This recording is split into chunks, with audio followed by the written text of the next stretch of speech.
All right, hello everyone. Welcome to this channel again. Today I want to discuss something very important that people have been asking. It's how you can get your F2 visa approved as a spouse of an F1 visa holder.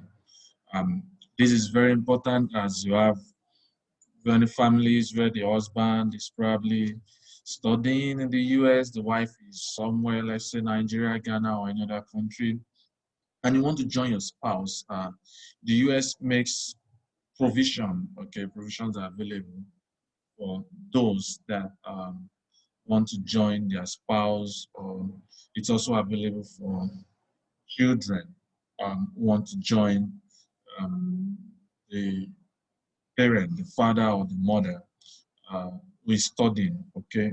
And it's possible to do it at the same time. It's also possible when the spouse has gone, when the person who is holding the F1 visa has gone, for the other party to get the visa. So the question is, how do you get it approved? What do you do? Okay, first thing, you have the spouse who is on an F1 visa in the United States. So you need an F2 visa, or the son or daughter, the child needs an F2 visa. So first thing to do is, of course, you apply normally the your husband or your wife applies for you from the school. I-20 is generated, of course. They want to confirm that you have the finances to cater for the family. They want to confirm that finances are available to cater for the family when the other party or the family comes over. Okay? And once they do that, there's your school will definitely have all the, or your spouse's school will definitely have all those records, all those things on record that is needed, the amount needed, all those stuffs. They'll get all those information, of course, across to you. So once you're able to scale through all those, and then you're able to generate your I-20, you carry an F2, the I-20 for F2 visa. So that means um, your spouse, let's say you are the one who needs the F2 visa. So an F2 I-20 will be generated for you, and then that's one of the things you take to the embassy. It's one of your strongest documents. In fact, your strongest document is a legal document, very strong document that you need. Now, very many mistakes that people make starts from filling the DS-160 form. Now, I have someone who was talking about how she filled something, which when she told me she was denied, I knew what the problem was. She was telling my wife that she was denied. And my wife will still, of course, come to share her story. So when she told my wife she was denied, I knew where the problem was. Uh, she filled something wrongly on the DS-160 form. Now, one of the questions that will be asked is, how long do you plan to stay? My general advice to people is to fill the time left for your husband to complete the studies, or the same, which is the same time that will be written on your I-20. For example, if your husband or wife starts studies in 2020 and will be finishing in 2025, how long will you be staying? You'll be staying 5 years to 2025. Don't be shy. Don't be afraid of saying that.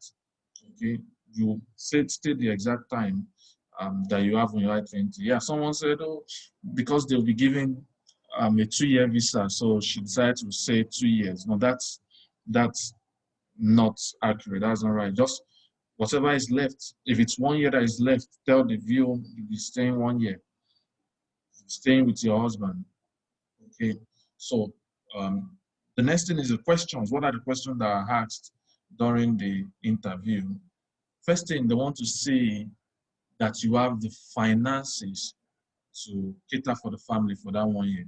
Now, as an F2 applicant, first thing you should know is that F2 visa holders are not allowed to work in the United States.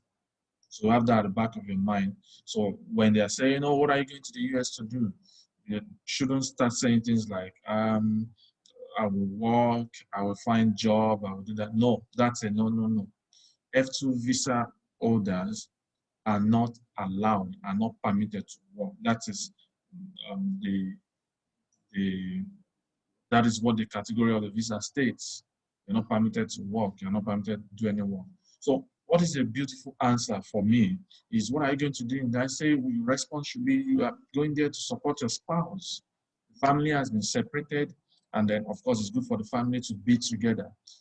They value family, okay?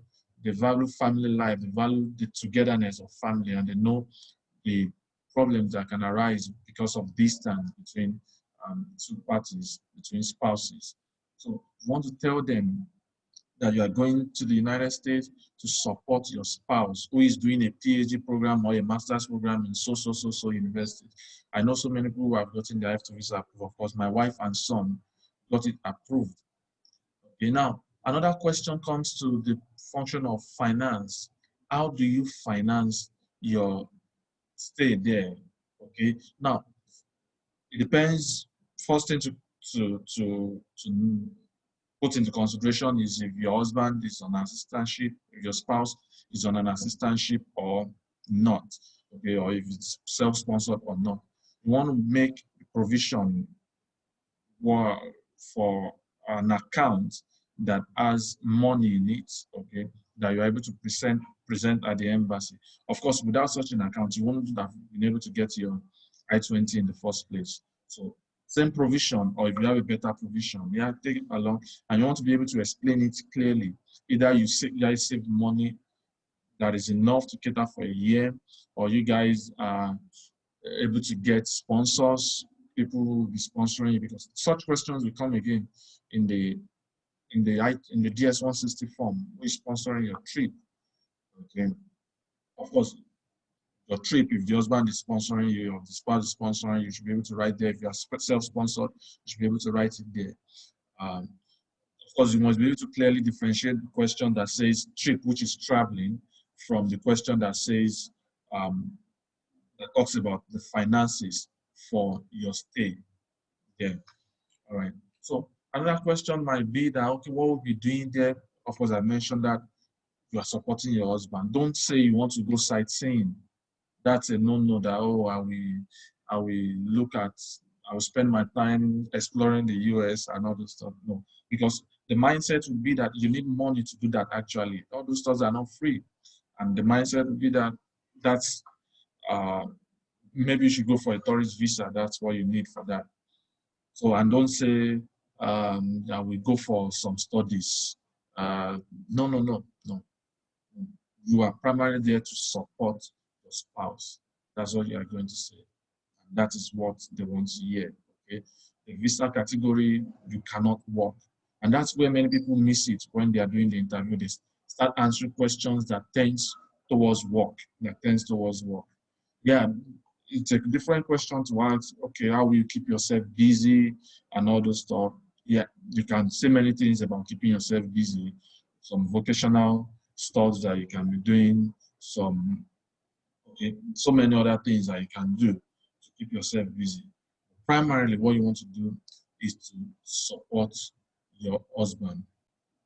So another thing, you should also be familiar with your spouse's course of study. Okay, because some questions, some viewers might ask questions in that line. That, okay, what's your spouse doing? What's she studying? At least know something. For example, I'm studying physics. My wife is able to tell the viewer, was able to tell the viewer, okay, he's studying physics at Florida State University, nuclear physics. She's able to mention all those basic things. So you need to know all those basics. You need to know the city and all those. I mean, you shouldn't fail in such. So you need to take note of all those little details. You need to be able to state which semester he or she is presently doing, first semester, second session, second year. You must be able to state clearly how much time is left for him or her to stay, 3 years, 4 years, 5 years. You must be able to say something reasonable about your spouse. There must be that connection. They want to know. Now, if you have a child too, talk about the child too as a reason for joining. That the child has missed the father or has missed the mother for so long a time, and then it's time to reunite. You must be able to say some of those things beautifully. So every other question that comes are just some of all the normal questions that they ask F1 visa applicants. You can refer to the video I made for F1 visa to have an idea of some of the questions. So they may start asking things like, okay, what will you do when you come back? You and your husband have the plan. Must be able to say it along the line, and don't, of course, you need to discuss with your spouse to know what responses he or she gave during the interview. You shouldn't say things that contradicts what your spouse has said, because it's possible they just quickly pull up the record and then they want to see, are they saying the same thing? Are they truthful? They want you to be truthful and honest with them. And then, of course, you shouldn't go to the embassy with pregnancy. I mean, that's usually a no-no. Who knows? Maybe with new season, things can change, but you don't want to go with pregnancy. It's a no-no, especially when it's obvious and it's clearly seen. They'll just see that, oh, this one is coming to the United States to give birth to a baby. You know, there's a mindset concerning that. Okay? So you must be able to present yourself as someone who just want to be with his spouse, who has missed his spouse, and then there's a need for the family to be together. So just basic interview stuff. Be confident, prepare your mind to answer all those questions, any questions thrown at you in the line of what you will do, why you want to be with your spouse. In fact, I have a friend whose wife was asked, whose idea was it to join the husband, like who brought up the idea. I mean, they just got married, it wasn't too long. So you must be able to say that this is a family decision. This is what is good for your family. This is what is best for your family. You want to support him in his studies. You want the family to be together. You want your child to be with the father or with the mother. You don't want separation in the family. You don't want friction.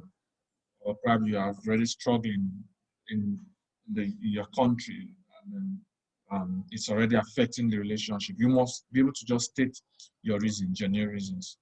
That's the usual way F2 interviews goes. Every other question is just about what do you know about what your spouse is doing? Are you a real spouse indeed? Okay. Do you know? Because they've had experiences, right? People who have abused some opportunities in the past.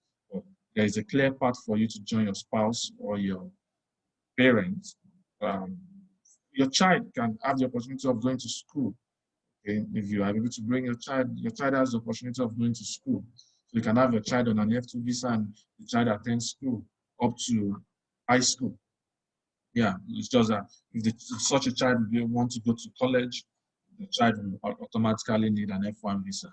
But with F2 visa, he or she can study up to high school. So they ask what your child will be doing. You may say that, or you may want to say, oh, you homeschool your child. It's not a crime too if you decide that you homeschool your child. Yeah, it's not new in the United States. You can always do that. Okay, so for more questions, you can check the F1 visa interview I made, and of course, very soon, between this week and next week, this weekend, hopefully, my wife will be dropping the questions, the exact questions she was asked during her own interview, and how she answered them correctly, I believe, and how you can also answer some of these things. Of course, grace plays a part too. I believe in grace. It plays a part too in all these things, because some views are just out there to deny people, and you can also pray concerning things. All right. If you've not subscribed to this channel, this is the right time for you to do that. Subscribe so you can receive updates every time we drop new videos. See you later. God bless you.